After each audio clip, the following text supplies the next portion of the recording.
Hey guys, welcome back. This was in my mailbox.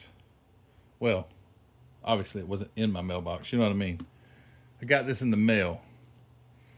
My friend Paul Olson has done this quite a few times throughout my YouTubing career. He always likes to put open on camera. And I'm fulfilling his wishes at this point to do that. And no telling what will be in here. Because Paul's taste is kind of like mine. Just a bit weird. Our stuff that we build is just, I don't say weird, just different. And he knows my taste. And there's just no telling what's in here. I have no clue. Not one inkling. Whatever that means. Inkling. I've just heard that all my life. I don't know what an inkling is. But there ain't one that I would know what was in here. Whatever that means. So, what else to do than just open it up? I got the camera up real high. I can hardly even see it. Make sure everything's in frame. Yeah, pretty much. Yeah. All right, let's open her up, see what's in this thing. Paul's a good friend. I've known Paul for quite some time now. And he's just a good guy. Been to his house before, down in Deltona, Florida. Not Daytona, but Deltona. And, oh my gosh. It's chock full.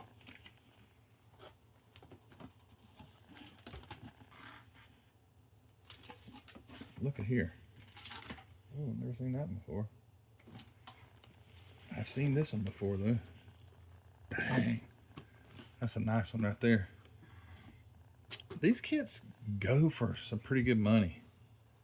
I don't know what was so special about the special edition, but typically these kits right here go for a pretty good price. This thing's brand new, sealed.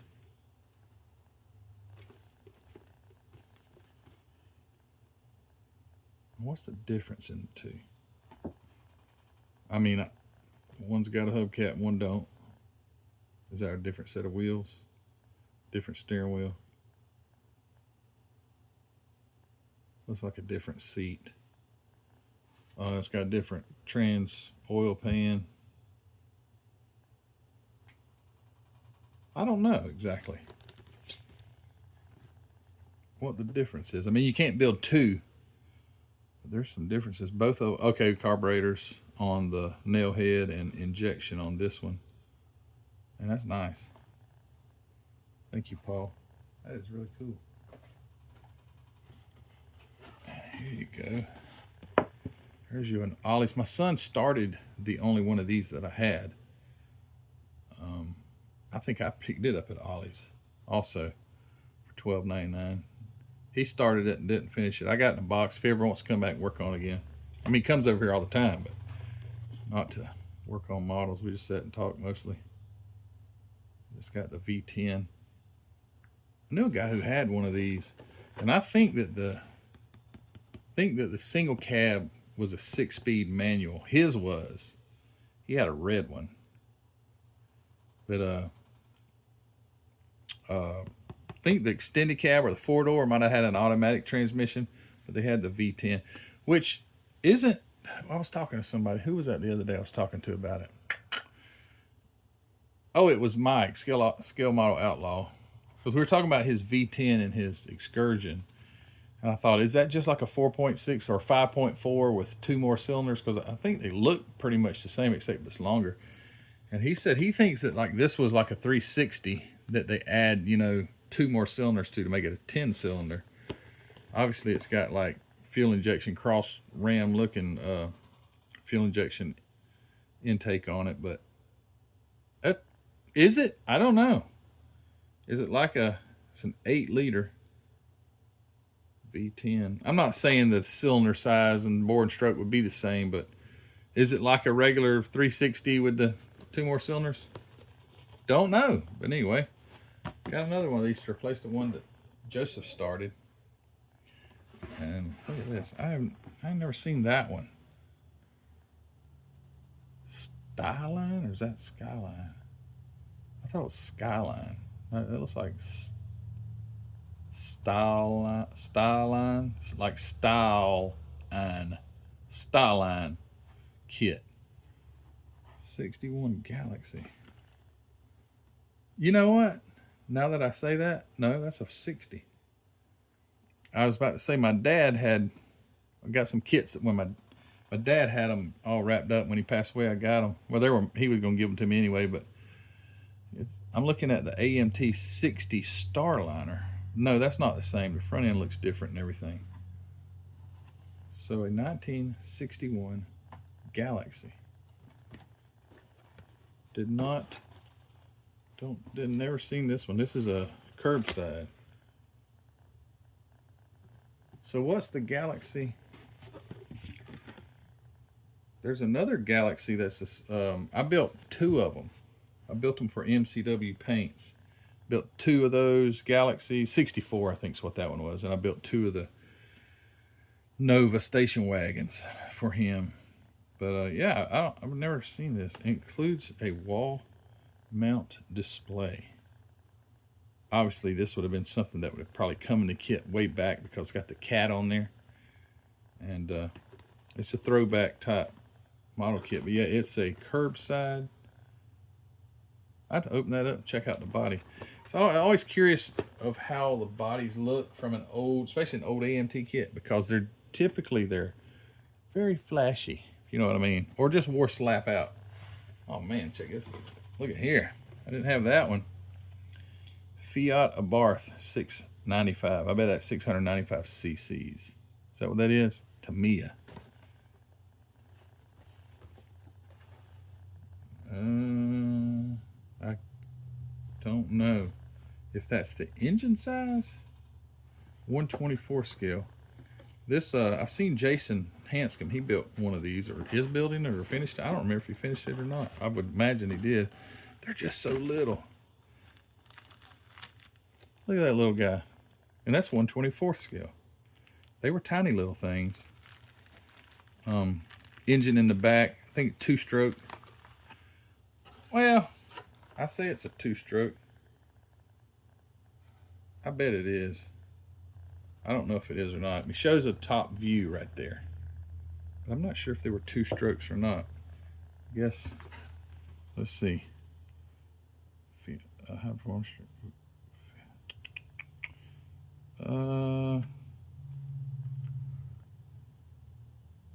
689 cc's coupled with Weber carburetors. Inline 2-cylinder. Bored out to have increased displacement. It doesn't say if it's 2-stroke. It probably isn't 2-stroke. I have a Gunzi Sangyo, one of these, and I think it's the 500. No, it's 695 SS. Huh. Okay. I'm looking at it over there on the shelf, so I know that. I didn't think it was the same. I didn't think it was 695, but it is. It's got the fat little tires, if you want to call that. They're a little small, but they're wider. And Gunzi has pot metal parts, like for the engine and all that, some suspension and engine. They're pot metal. Weird, but back in the 80s, I thought they must have thought that was a cool thing to try and do. And this is by no means new. I don't know how much age this kit has. I would say 90s possibly. There's no date on there. But anyway, that's really neat. And then we got a blueprinter exclusive Sunbeam Tiger. I've never seen one come in a box like this. That's weird. I think it was blueprinter like a club or something you would be a part of. Sunbeam Tiger. AMT. Dang. That's pretty neat. Is that a V8 in it? It is a V8. Looks like a Ford, small block Ford in a Sunbeam Tiger. Maybe is that what made it a Tiger? What was it? What was it without the V8, a Sunbeam kitten, possibly. Huh. Very cool. Never had one like this. I have to open that one up and check it out. Sunbeam Tiger with a small block Ford. At least they got the engine combination right. So it's a British car. That is something. How old is this thing? 1994. Well, that's awful cool. Trademarks Sunbeam and Sunbeam Tiger user permission of Peugeot Motor Company. So Peugeot must have ended up. Sunbeam that's not a Peugeot. I mean, is it? It was a Sunbeam. I don't know anything about a Sunbeam Tiger. So I guess in the comments, please introduce me to the Sunbeam Tiger. And did Peugeot always own it, or is that something they acquired back in the 90s maybe? And I was about to say, but they're not in business anymore, because this has got to be out of the 1960s or something like that. But that's weird that Peugeot would have the rights to it. I don't think they were making them in 94. Maybe they were. I have no clue. And then look at this. Well, I was telling you about the weird, odd stuff. This is what I'm talking about. A dang Toyota. What the heck? What year model is it? Toyota's maiden production car. Holy cow. Well, that's got to be... Well, I was about to say got to be in the 40s, but you never can tell. That thing, look at that. That is sweet.